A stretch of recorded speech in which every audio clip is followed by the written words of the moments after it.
welcome to Holly and Martin Do Road Safety. Martin and I are road safety officers for Suffolk County Council's road safety team, and we're here to hopefully provide you with some useful advice for life on the road. Morning, Martin.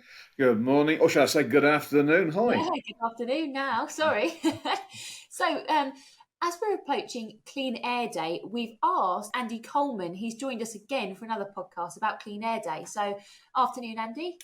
Afternoon, Martin and Holly.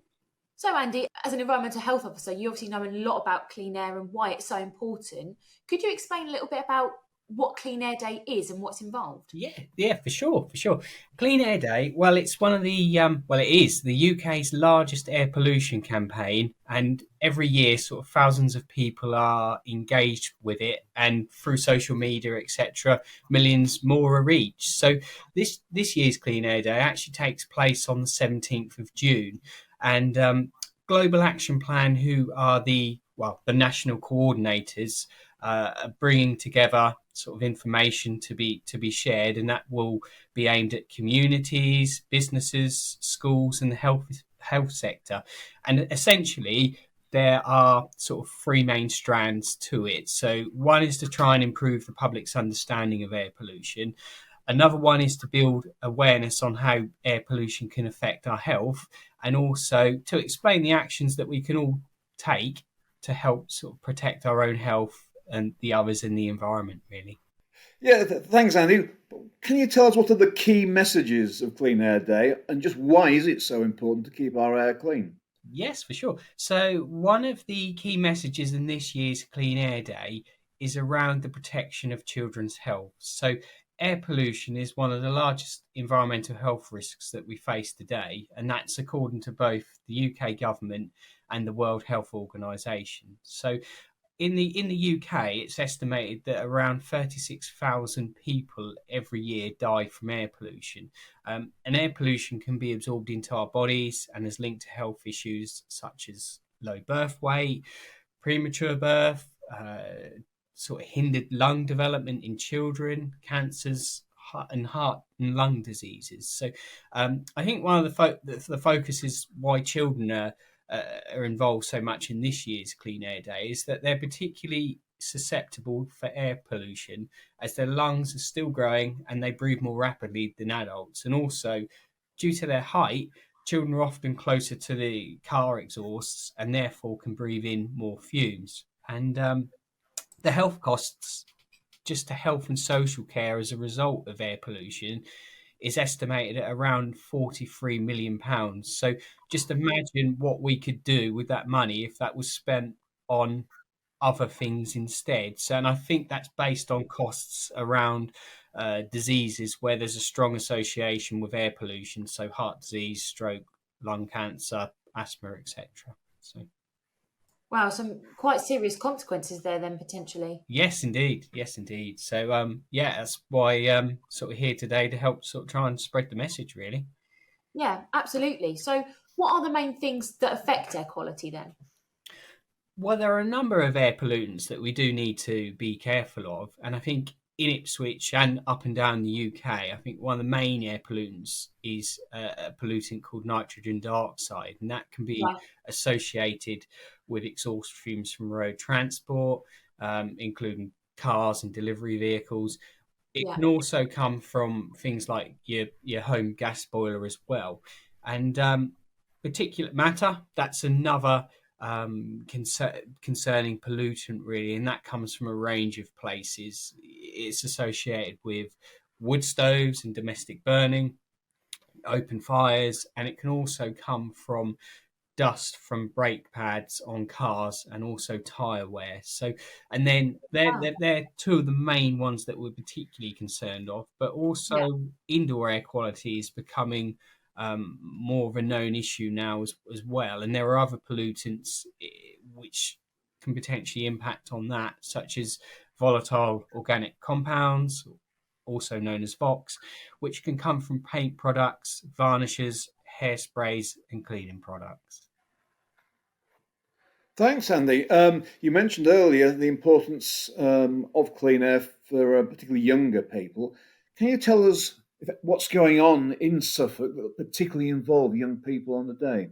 Yes, of course, of course. I mean, already myself and one of my colleagues, Kerry, have been into a couple of schools. Well, one virtually and one actually in person, depending on sort of how the school feels about us visiting in light of the Yeah. coronavirus pandemic. But so we've been going into primary schools around the borough and are going into primary schools and talking to children about air quality. So for Keen Schools, we're also working with pupils to deliver no idling events outside the school gates. And I was at a school earlier this week, actually, where we did just that. And we spoke to a number of drivers, sort of gave them some information.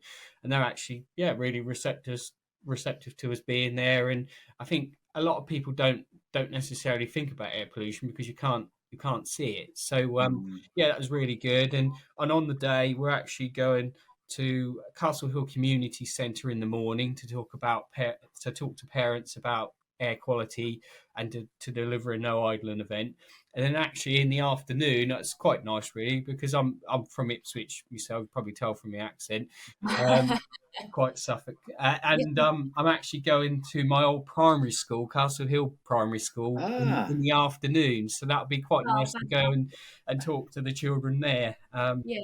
About it. And then also we're sort of planning. I've been in contact with a colleague over at a clinical commissioning group. So we're looking at raising the awareness of air quality with them too. And I know that's specific to Ipswich, and I know some of my colleagues across Suffolk, West Suffolk, East Suffolk, Baber Mid Suffolk, they're going to be doing a number of sort of social media posts around the event as well, and trying to raise awareness of the event through that. So.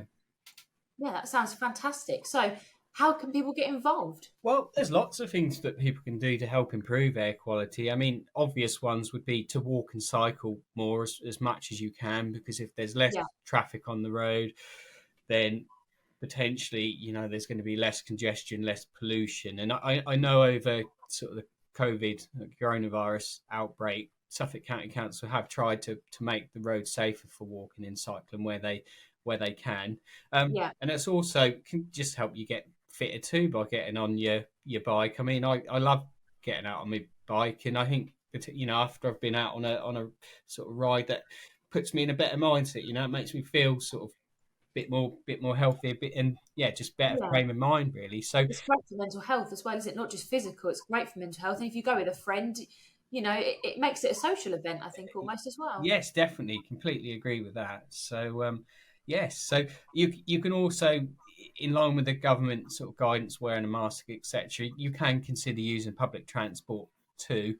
But if you do have to drive, we appreciate, it's a rural county, people not necessarily can drive, can walk and cycle around all of the time. So Yeah. if they do drive and you're sort of parked up, it would be great if you could just keep your engine switched off, because that will help sort of limit localized pollution in that area.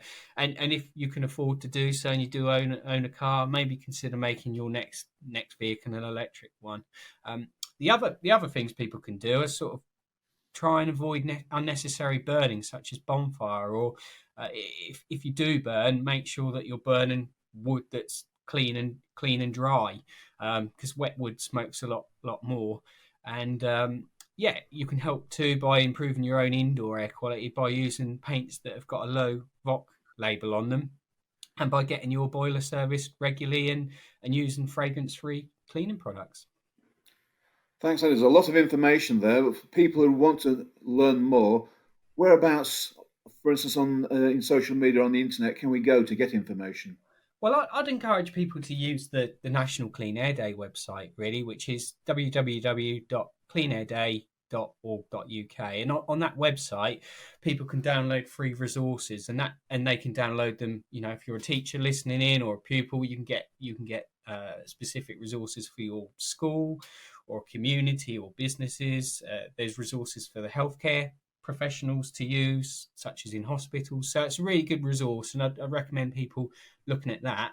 Specifically for Ipswich residents, you can find out more by going to ipswich.gov.uk/air quality management. And I've been working with my colleagues to get some in my communication department colleagues to get some information put out on social media too. And I'd recommend people maybe share their experiences and let us know what they're doing to tackle air pollution by using the handles at Clean Air Day, at Ipswich Gov, and hashtag Clean Air Day. And I'll put all of that information in the description box as well, so people can look down there and find it easily. So that's fantastic. Brilliant. So that's all the questions that we've got for today. So thank you very much for joining us, Andy. And keep an eye out, guys, for Clean Air Day resources, and keep an eye out on our Twitter feed and on the Clean Air Day Twitter feed as well. So thank you very much. Thank you. Bye. Bye.